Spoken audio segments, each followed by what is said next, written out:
Grupo de Estudo e Pesquisa em Direitos Culturais, membro do Instituto Brasileiro de Direitos Culturais, é autor do livro Patrimônio Cultural, Democracia e Federalismo, Comunidade e Poder Público na Seleção dos Bens Culturais, pela editora Dialética, tem experiência na área de direito com ênfase em direitos culturais e direito constitucional, atuando nos temas patrimônio cultural, democracia e federalismo.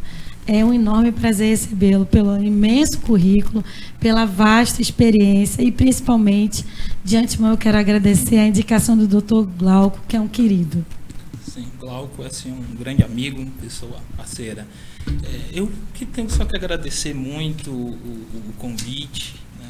Eu acho que é um momento bastante importante, oportuno para a gente conversar sobre direitos culturais e verificarmos o quanto ele está próximo, né, de todos nós, o quanto ele faz parte, né, do nosso cotidiano e do nosso dia a dia. Às vezes nós não percebemos, né, determinados grupos, comunidades vivem, exercem direitos culturais e às vezes não conseguem perceber ou enxergar essa dimensão jurídica e mais, né, a importância que tem e o direito que elas possuem de buscar proteção das suas criações, das suas manifestações culturais, para divulgar, para informar e mesmo para preservar e assegurar que elas passem para as gerações seguintes, né? É verdade.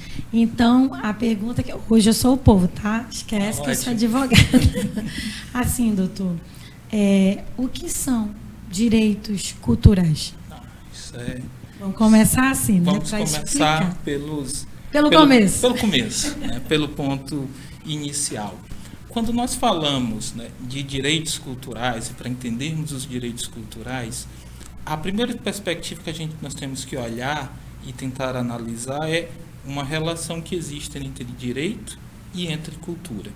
Para a gente entender direitos culturais, precisamos saber o que é uma noção básica de direito e uma noção inicial de cultura, para que a gente junto passe a compreender essa relação que existe entre esses dois elementos extremamente importantes, direito e cultura, que formam e que dão a base para a estrutura dos direitos culturais. Então, vamos começar por cultura, e aí entrando um pouquinho, peço permissão aos antropólogos, né, claro, para poder mencionar um pouco, nos apropriando, né, do que eles definem, né, e temos uma definição ampla de cultura dada pela antropologia, que fala assim, olha, a cultura é tudo aquilo que envolve a ação e o agir humano. Então, tudo que é criação humana, quando o homem interfere na natureza e modifica essa natureza, nós estamos diante de cultura. Então, estamos Sim. diante da cultura. Dito isso, a gente tem um espectro, a gente tem um campo muito amplo, muito gigantesco, porque tudo, então, que é criação humana estaria albergado pelos direitos culturais. Então, tudo seria direito cultural, a gente nem falaria em outros ramos do direito. Aí, para o direito e para a gente conseguir tutelar determinados bens jurídicos que têm relevância, aí para trabalhar com essa dimensão cultural, nós temos que olhar para aquilo agora que o direito quando legisla, direito positivado, que a gente chama assim, quando legisla, escreve, estabelece nas normas jurídicas, o que ele também produz e indica que são direitos que têm essa dimensão cultural. E aí nós vamos pensar e tentar, talvez, identificar quais são os direitos culturais, alguns exemplos possam nos ajudar a entender. E aí, para entender isso, o que nós fazemos, né? E aí, quem fez essa sistematização foi o professor Humberto Cunha, lá da Universidade de Fortaleza, onde eu estudei, fiz o meu doutorado, enfim. Ele diz, olha, os direitos culturais, ele relaciona-se a três campos, refere-se às relações jurídicas de três campos. Relações jurídicas atinentes às artes, às memórias coletivas e aos fluxos de saberes. Falado isso, a gente vai colocar como no campo do direito cultural e a própria cultura que vai interessar para o direito, aquilo que não é alcançado, que não está protegido por outros ramos do direito. E aí, por exemplo, quando a gente vai pensar relações atinentes às artes, aí nós vamos olhar para as liberdades artísticas, para a criação e produções artísticas. Para a memória coletiva, nós vamos olhar para o patrimônio cultural, porque a memória coletiva ela está ou nas edificações de valor cultural, bens que nós protegemos como o Teatro Amazonas, ou na transmissão de saberes, os conhecimentos tradicionais, as manifestações culturais, os festejos, que você tem transmissão de saberes, como o Festival dos Bois de Parintins, né, do Festival do Garantido e do Caprichoso, e até mesmo locais sagrados, que para um determinado grupo ele tem relevância cultural e até para sua visão de mundo, como a Cachoeira de Iauareté, em São Gabriel da Cachoeira, né? Então, todos esses bens integram este conjunto que visa estabelecer a proteção destes campos. Então, os direitos culturais, ele vai tratar das relações jurídicas que envolvem as produções artísticas, a arte, a memória coletiva que está próximo do patrimônio cultural e a transmissão de saberes. Transmissão de saberes é essa que não é aquela transmissão feita e organizada, institucionalizada pelo Estado, porque essa aí a gente tem o sistema educacional, a gente tem a educação. Sim. E tem até um outro ministério, que é o Ministério da Educação, quem cuida. E neste campo, o papel do Estado é de fomentar e de promover e de proteger essas manifestações culturais, o exercício da liberdade e assegurar que as comunidades e os grupos produzam, reproduzam e transmitam estes valores, estes bens que nós chamamos de bens culturais. E dentro dessa definição bens culturais, nós colocamos o patrimônio artístico, cultural, os museus arqueológicos, nós podemos colocar todos eles dentro dessa grande dimensão do patrimônio cultural. Eu já ia perguntar, quais são esses bens jurídicos, não é? Uhum. Aí estamos as liberdades, Sim. O patrimônio cultural, as liberdades que são as liberdades artísticas, de criação, de expressão, liberdade de criação científica também. Todas elas estão envolvidas como sendo bens jurídicos a serem protegidos e tutelados pelo Estado no campo dos direitos culturais. A propriedade, os bens intelectuais produzidos e as criações humanas que são feitas. E os valores que um determinado grupo confere àqueles bens que pertencem ao grupo. Eu ouvindo aqui o senhor falar, aí eu fico imaginando que lá vem a cabecinha dela. A quem eu procuro para pedir ajuda? Porque é a pergunta do povo, né? Sim. Que como eu vou me respaldar? A quem eu devo procurar para proteger aquele determinado bem? A proteção de um bem cultural, como patrimônio cultural, sim. Nós temos 2 instrumentos que a legislação estabelece. Na verdade, são mais, porque é exemplificativo, mas 2 se destacam, que é o tombamento, Sim. que relaciona-se àqueles bens que têm materialidade, Sim. digamos assim, as edificações, como o Teatro Amazonas, então, que são fáceis da gente visualizar e perceber por essa dimensão. Né? Isso, móveis e imóveis. E nós temos o patrimônio cultural imaterial, aquele que está próximo mais dos valores das manifestações culturais, manifestações artísticas e criações, como, por exemplo, o Festival de Parintins, como, por exemplo, o Círio de Nazaré, em Belém do Pará. Então, essas manifestações, nesta dimensão, recebem a proteção por meio do registro, que é uma forma de manter e de preservar e acompanhar essas manifestações culturais para assegurar que ela chegue e alcance as gerações futuras e impulsionar e fomentar que aqueles grupos que praticam o Festival de Parintins dos Bois assegure que as próximas gerações conheçam o que é o festival, de como ele se faz, de como é que ele é realizado. Mas isso não implica dizer que o festival só pode ser feito de uma forma, ele pode mudar. Sim. E o poder público não pode interferir nessa mudança. Porque essa mudança é uma mudança realizada pela comunidade, porque as culturas são vivas, elas modificam, os transformam. A sociedade é mutativa. Né? Isso. E aí o poder público acompanha e registra e fomenta e impulsiona. E aí, para fazer a proteção, tem 2 atores principais, essenciais para a proteção do patrimônio cultural. É a comunidade e é o poder público. Sim. A comunidade é aquele grupamento humano na qual eles mantêm vínculos e que vivenciam aquele bem cultural, que vivenciam o Festival de Parintins, por exemplo, que vivenciam o Círio de Nazaré, que vivenciam e que entendem que as águas, de que as pedras, de que as inscrições rupestres que tem na Cachoeira de Auareté tem sentido, tem significado e conta a história e a vida deles. E que faz sentido para aquele grupo. Comunidade é esse grupo que se conecta por meio de valores, por meio de uma percepção e de compreensão de que aquele bem faz sentido para a vida e para a existência dele.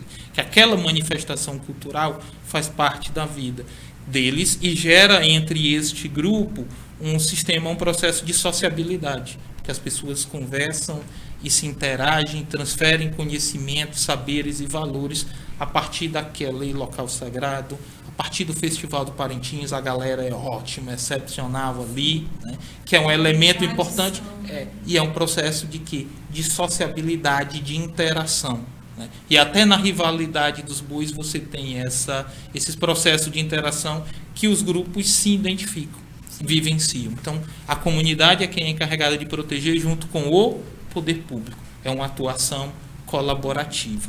Mas aí quando você me fala poder público, agora indo para um pouco aí do juridiquês, já ia né? dizer, vamos para o juridiquês. Da estrutura do Estado. Quando eu falo poder público, qualquer ente ou instituição pública. Sim. E aí a gente é um Estado federal. Sendo um Estado federal, aí tem município, tem estados e tem União. Para proteção e promoção da cultura, do patrimônio cultural, dos bens culturais, a competência são de todos eles. Competência da União, do Estado, do município e do Distrito Federal. Então, aquela comunidade, aquele grupo que identifica e, por exemplo, percebe que aquela sua manifestação cultural, ela está sofrendo, ela está correndo algum risco, alguma ameaça, né, de não se perpetuar, de não prosseguir, de não conseguir passar e alcançar as gerações seguintes, pode provocar uma atuação estatal. Por meio, pode buscar o município, Secretaria Municipal de Cultura, se não conseguir o Estado, até mesmo a União por meio do IFAM. E fazer essa provocação e tentar estabelecer o que? Esses diálogos iniciais. Porque até a atuação do poder público, se ele quiser, por exemplo, proteger uma manifestação, um patrimônio cultural imaterial, ele tem que solicitar, ele tem que ser de comum acordo com a comunidade. A comunidade, ela tem que querer, tem que ser algo que ela deseja, porque de certa forma isso é uma interferência no cotidiano, na vida, e como a gente chama de os detentores daquele patrimônio, que é aquela comunidade que vive, que vivencia. Sim. Então tem que ser essa construção ser feita com diálogo. E aí é onde procurar o poder público, buscar por meio das secretarias de cultura ou autarquia ou fundação que tenha essa incumbência. No âmbito federal, quem executa essa política do patrimônio cultural é o IFAM.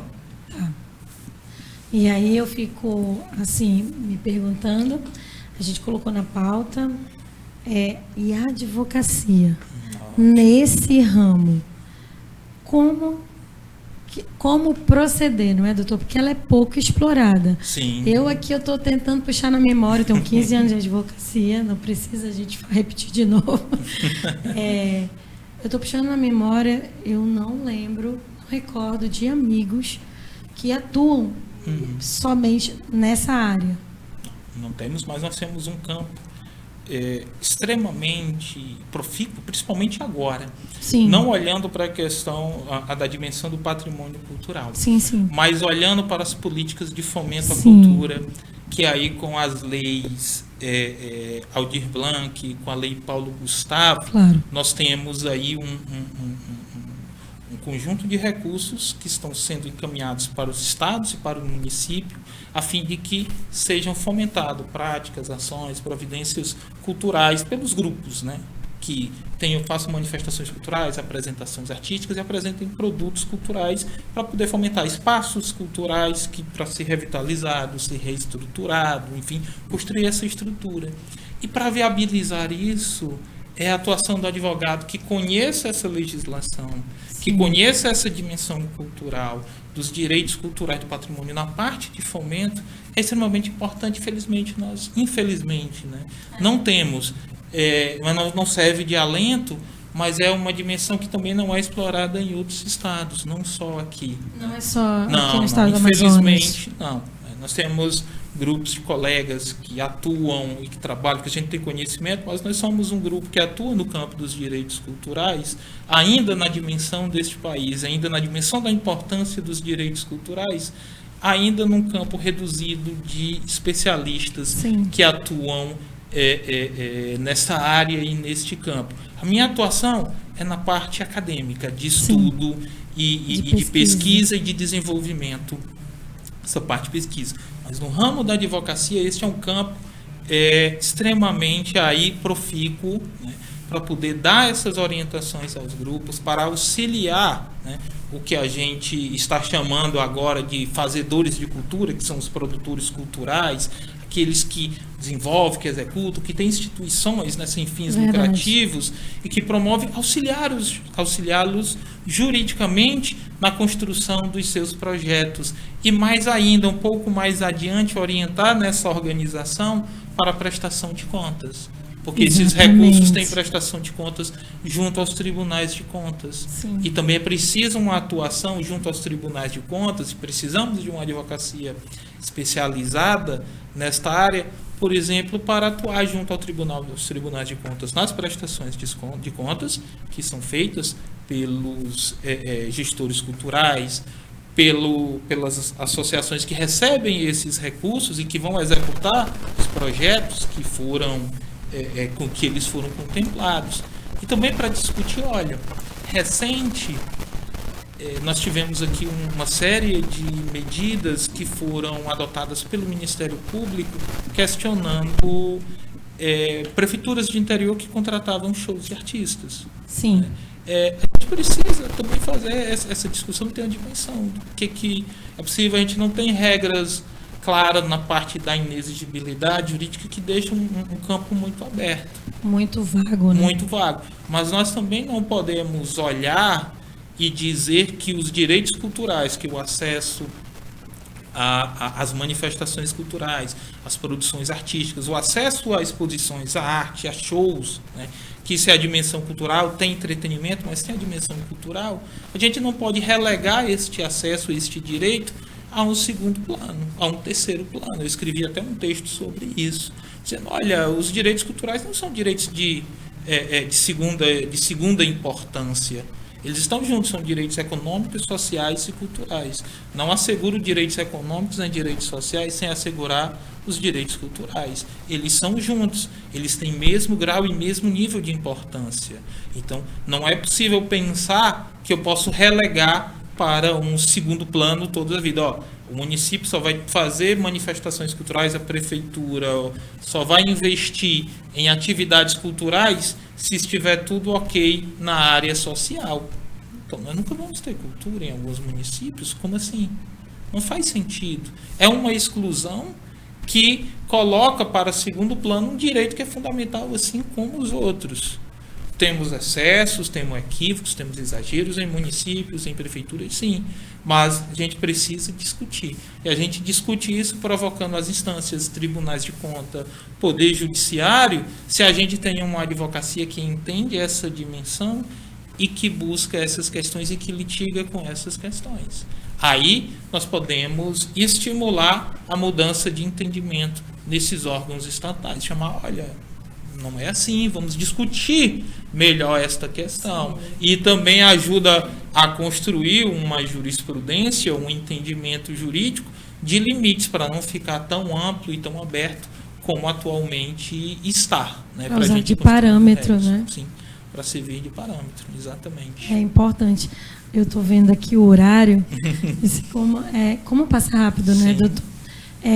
A gente estava falando ali nos bastidores a respeito do patrimônio cultural, que se confunde também um pouco na delimitação do particular, não é? Sim. Eu queria só que tu falasse um pouquinho dessa problemática, antes de eu abrir prazo para as alegações. Ah, tá ótimo. Uma das questões que nós temos com relação à proteção do patrimônio cultural, normalmente, assim, as pessoas, então, foi registrado, tem um registro, então, qual é a proteção jurídica? Qual é a limitação jurídica que ocorre? O que pode e o que não pode fazer? A nossa legislação, ela estabelece restrições e restrições à propriedade quando ocorre o tombamento. O tombamento de um bem material, de uma edificação, e que o tombamento ele vai pensar o seguinte, ele vai colocar o seguinte, olha, eu quero manter as características físicas desse bem imóvel como elas estão. para impedir a deterioração, seja por descaso, por não zelo, né? Ou seja, por efeitos naturais mesmo, cuidando ocorra essas consequências, enfim, naturais, mas ele quer resguardar aquelas características físicas do bem. O tombamento promove este efeito quando realizado pelo poder público, enfim, está lá. O registro, que é essa dimensão das manifestações culturais, ele não tem esse propósito, ele não consegue fazer isso. Porque a manifestação cultural, como o Festival de Parintins, é vivo, é vida. E a vida se transforma, os valores mudam, a percepção, né? Eu estava vendo alguns vídeos com relação ao Festival de Parintins, de como era na década de 90, começo de 2000, é muito diferente do que é agora. Mas é o festival, são as mudanças, são os incrementos, são a dedicação e a visão das gerações futuras sobre aquela manifestação. Porque se nós não fizermos as gerações futuras se sentirem pertencentes, eles se sentirem engessados pelo que foi criado pelas gerações passadas, eles não vão querer dar prosseguimento. Então, cada geração tem que ter o direito, com o respectivo patrimônio, com a respectiva manifestação, de deixar as suas impressões, de deixar os seus valores. E isso é que faz com que essas manifestações vão modificando. E elas são vivas e vão se transformando. Essa é da essência dessa dimensão do patrimônio cultural que nós chamamos imaterial. Só que na prática o que a gente observa é uma mistura. É uma mistura de instrumentos. Tomba-se o que seria uma manifestação cultural. Registra-se o que seria por tombamento. E a busca, às vezes, para estabelecer restrições ou assegurar um conjunto de direitos, inclusive contra a propriedade. O último texto que eu escrevi, saiu agora, saiu no jus.com, né? Saiu também no Instituto Brasileiro de Direitos Culturais. Eu falo sobre, aqui em Manaus nós temos os bares, né? Tem lá tombados por meio de lei, né? O Bar do Armando, o Jangadeiro, o Caldeira, tem mais alguns outros dois que não me recordo agora, porque a lei estadual decreta. E aí as pessoas perguntam, qual é o efeito? Então, se o bar está tombado, então ele não pode modificar, ele não pode sair dali. Sim. Este aí é uma grande questão e um problema, porque está afetando uma propriedade, ou não está claro na legislação se ele afeta esta propriedade. Porque essa parte dos bares funcionarem não é a estrutura física do bar que está protegida, mas é o sentido, o valor e o significado que social, eles possuem, social, porque é espaço de sociabilidade. Sim. E isso ocorreu também em bares em São Paulo e em Rio de Janeiro, que buscam, de alguma forma, se albergar nessa estrutura como patrimônio cultural ou como manifestação cultural para continuar funcionando. Isso é importante continuar funcionando, porque é um espaço, um local de sociabilidade. Sim. O que a nossa legislação não tem e o que a gente precisa refletir sobre isso? Quais são os efeitos de se buscar esse reconhecimento com relação à dimensão da propriedade privada? Se estes locais, se estes bares, se esses espaços de sociabilidade estão inseridos e são realizados em propriedades privadas. Exatamente. É este ponto. Na verdade, eu lanço a discussão para que a gente possa refletir sobre essas consequências com relação à propriedade privada, que também, se a gente for afetar, isso traz consequências e nós precisamos refletir, tanto social quanto juridicamente, as suas consequências. Tu falas, aí eu fico pensando, como agir, né? Uhum. Eu, proprietário, com patrimônio tombado, e aí? Esse também o que fazer, né? É um problema. Às vezes nós pensamos que um bem cultural, quando tombado, vamos iniciar um movimento, por exemplo, para tombar um determinado bem. Isso pensa em se proteger. Antes do tombamento, ou de medidas judiciais cautelares que impeça qualquer tipo de alteração ou destruição, isso na iniciativa privada e no poder especulativo, né, imobiliário, isso já acende alerta para que o proprietário tenha uma atitude oposta à proteção e faça o mais rápido possível a demolição.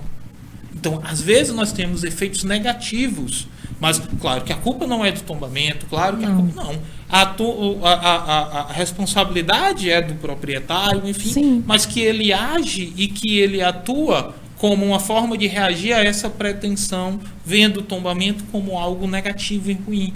Quando, Sim. ao contrário, tem que ser pensado, tem que ser construído esta dimensão e a valorização de que de você ser proprietário de um bem que é tombado, que é reconhecido como patrimônio cultural, isso traz um capital para exploração econômica, porque traz uma identidade. O que nós mais buscamos na sociedade atual, dentro de valores, é identificar e construir identidades para nós. Nós estamos carentes, às vezes, de identidade, Sim. de saber a que nós pertencemos, de conhecer a história do nosso bairro, da nossa cidade, dos nossos bens culturais, quem são as pessoas que fizeram parte, que auxiliaram na construção da cidade. Sim. E a gente não tem isso. Então, se a gente construísse essa dimensão, também passa pela educação patrimonial, talvez a gente mudasse esses reflexos. Isso é outro ponto, né?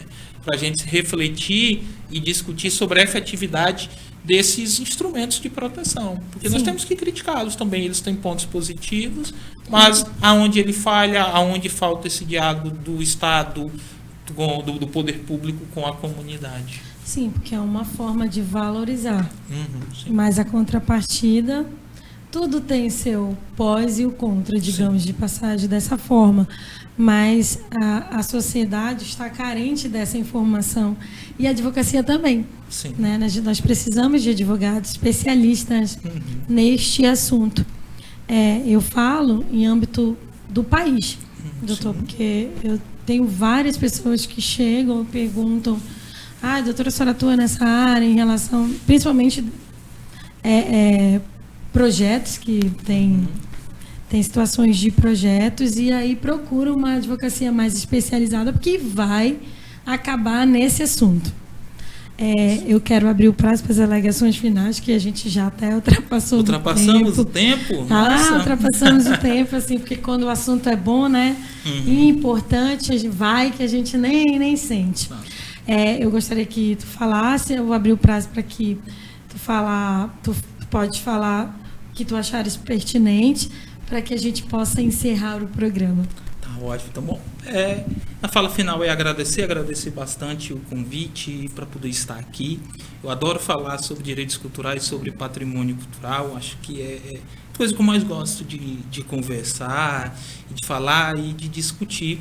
Então fica o convite aqui para conhecer mais um pouco sobre patrimônio cultural, sobre os direitos culturais. Tem um grupo de pesquisa da qual eu atuo em conjunto com o professor Humberto Cunha, lá da Universidade de Fortaleza.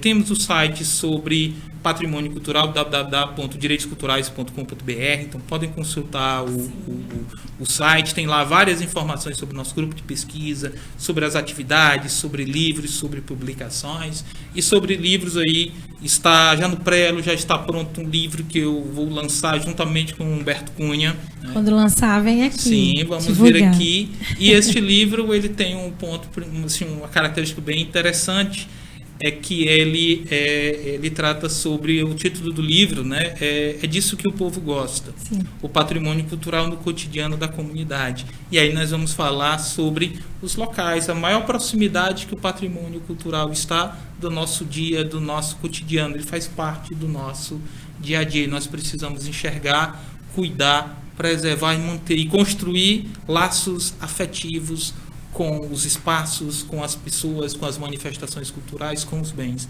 E respeitando, claro, a diversidade cultural e a Sim. diversidade de valores, porque aí nessa dimensão a gente consegue construir uma sociedade mais próspera, mais condizente com o projeto, né, de direitos humanos, de dignidade humana. E convidar também, lembrando, estamos lá na UEA, no PPG-DA, então estou Sim. lá, está aberto ao processo seletivo, né, para o programa de mestrado, então fica aí também o convite falando Sim. do programa. O pessoal da área do direito quiser se inscrever e participar, serão todos muito bem-vindos, né, para se inscrever e participar do processo seletivo. É isso. Vamos sim, doutor Alan, eu quero agradecer o aceite do convite, a responsabilidade de chegar no tempo hábil, porque é muito difícil o programa ao vivo, mas além de tudo, a importância da sua presença e da sua fala para a sociedade, principalmente sobre esse assunto, porque esse assunto ele é imprescindível para todos nós. E assim, gente, fica lá para as pessoas para obterem informação. O Insta do doutor também está lá. Qual é o teu Insta? Fala logo. @Alan com 2L, CM2. Pronto. Procura lá o doutor se você tiver alguma dúvida. Se ele não for o especialista da área, ele vai indicar alguém. Com certeza. E é assim que a gente vai buscando ajuda, porque o interior do estado do Amazonas, isso passa no interior e a gente necessita ajudar o próximo, é imprescindível, dar um pouco do que tem ao que tem menos ainda. É uma forma de ter empatia com o próximo e de melhorar e ajudar a população. Muito obrigada pela sua vinda ao programa, pelo comprometimento. Eu quero mandar um beijo ao Dr. Glauco pela indicação. O espaço está aberto quando terminares quentinho o livro dele, né? Para vir divulgar, para ajudar os nossos estagiários, os nossos colegas, os advogados, para ler essa obra magnífica do Dr. Alan. Muito obrigada, viu? Obrigada a todos os webinautas, os telespectadores, pelo programa de hoje. A gente fica até a próxima terça-feira.